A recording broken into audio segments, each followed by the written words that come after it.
Dr. Alhaji Ibrahim Tonko-Auna, the Apex leader of Arewa, Lagos West 2 APC, has received Honourable Olumoh Saad Lukman, the member representing Ajeromi-Ifelodun Constituency 1 at the Lagos State House of Assembly, following complaints raised by stakeholders within their constituency.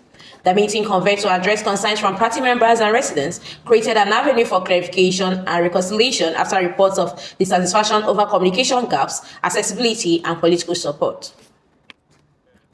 Speaking at the meeting, Honourable Lukman described the engagement as timely and strategic, noting that it helps resolve misunderstandings and strengthen unity within the constituency. He acknowledged that many of the issues raised stemmed from lapses in communication and assured stakeholders of improved engagement going forward. The lawmaker also highlighted his achievements in office, stating that his first and second term has been productive and impactful for the constituency. According to him, more than 22 roads have been constructed across Ifelodun since he assumed office, improving accessibility and infrastructure within the area. He added that the Red Sports Arena on Mbaka-Doso Road stands as a notable project executed in his honor by the immediate past local government chairman. On empowerment initiatives, Lukman noted that his office has provided interest-free financial support to traders, including women from the Arewa community. He disclosed that about 1,500 JAMB forms are distributed annually, alongside summer coaching programs aimed at supporting students. Looking ahead, Lukman outlined plans to further develop the constituency, including the proposed realization of the road from Begasuya to boundary via Kirikiri. He also mentioned the rehabilitation of other critical roads as part of efforts to improve infrastructure. These projects are aimed at transforming Ajeromi-Ifelodun into a more developed urban center, he added. Addressing transportation concerns, Lukman said he had engaged with Okada riders, advising them to comply with government regulations restricting movement on certain roads.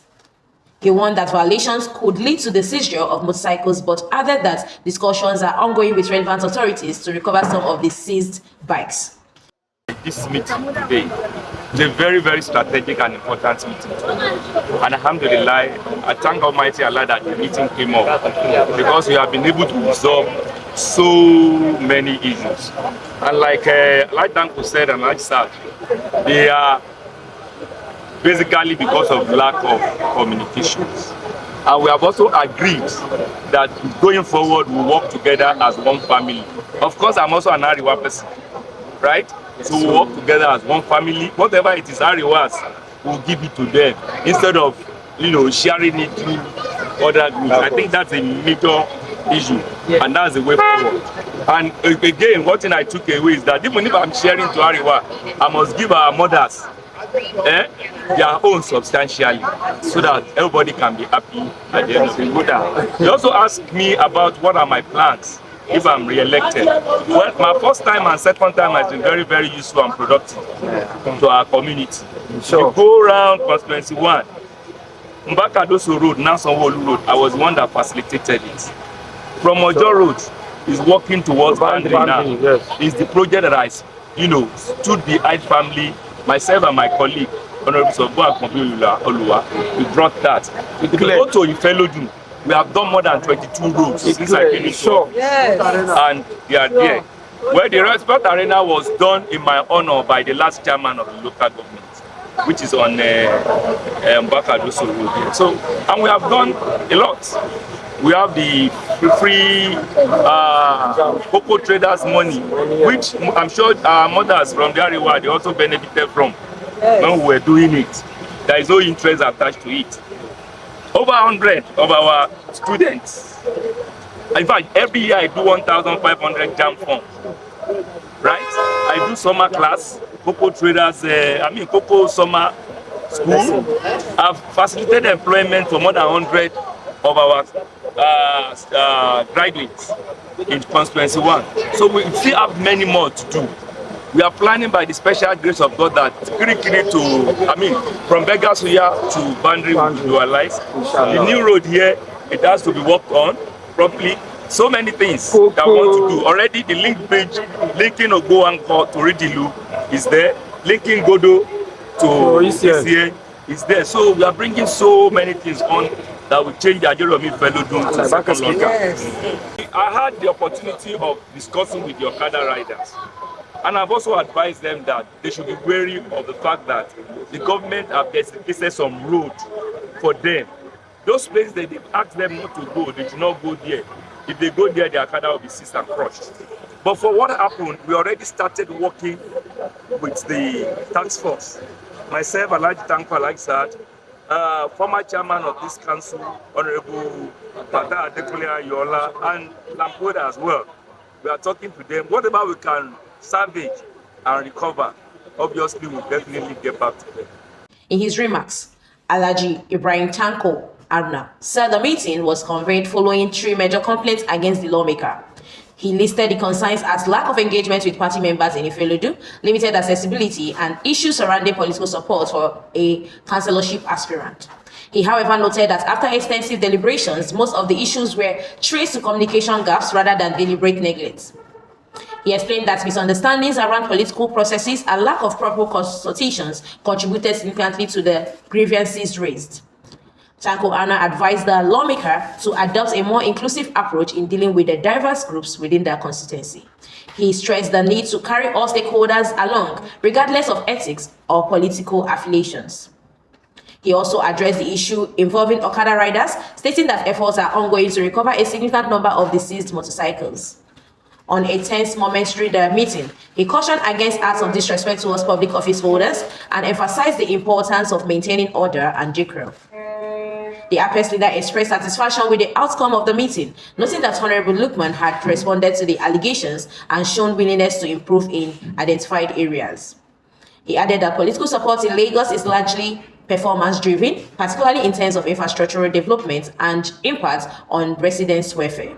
We have series of complaints from various places.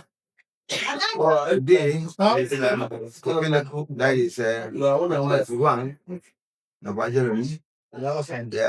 They have been giving us 3 major complaints about that, which we somebody has come and one of the complaints is don't take care of the Arewa community ABC in the Federal. 2 is you don't pick their calls and you don't take care of them in any of their social engagement.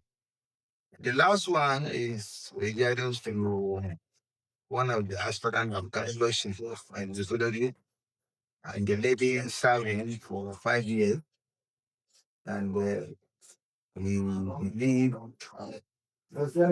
we expected for him to as supported her during that aspiration of the councillorship, which according to them he did not supported them.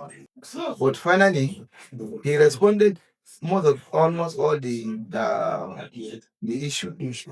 I observed that communication gap in the matter. Number one, she buy phone for councillorship without telling him. We cannot be open under me to 5 years, and you want to go for position and without telling me. And you knew who is that person is House of Representatives. So at least he deserves the respect for she to tell him, but she didn't know that. And he now responded to the issue of the super that he don't even know anything about the issue of the super. He don't know anything about the super of a thing. Nobody told him about the super. And he is not the person who able from the state. The other issue of Arewa people, based on what he said, he carry everybody together. He grouped everybody into 3, according to what he said. Now, I not told him that he didn't need to do that. What you need to do is to carry Arewa, ABC separate, carry Indigo separate, carry South South separate. That is how we do in Lagos here. So why everybody cannot be different? So the ethnic group, you need to carry them bit by bit. Hausa, Igbo, South South. That is how we want him to treat. So, which he agrees with that. And not take it. Then the issue of complaint about Wakada, where his state has already given the mandate to resolve the matter. He responded that some of the Okada they had the trust, but the chairman of the task force, he promised he's going to make sure that even though we didn't get all, their total number is 47 Okada. Even we couldn't be able to get all, we're going to make sure that we get. The meeting ended on a reconciliation note, with stakeholders expressing optimism that the resolution reached would strengthen unity, foster continued development in Ajeromi-Ifelodun Constituency 1. My name is Geraldine, and I'm reporting for Nagaf Cargo Watch. For more interesting stories from the maritime sector, like, comment, share, and do not forget to subscribe.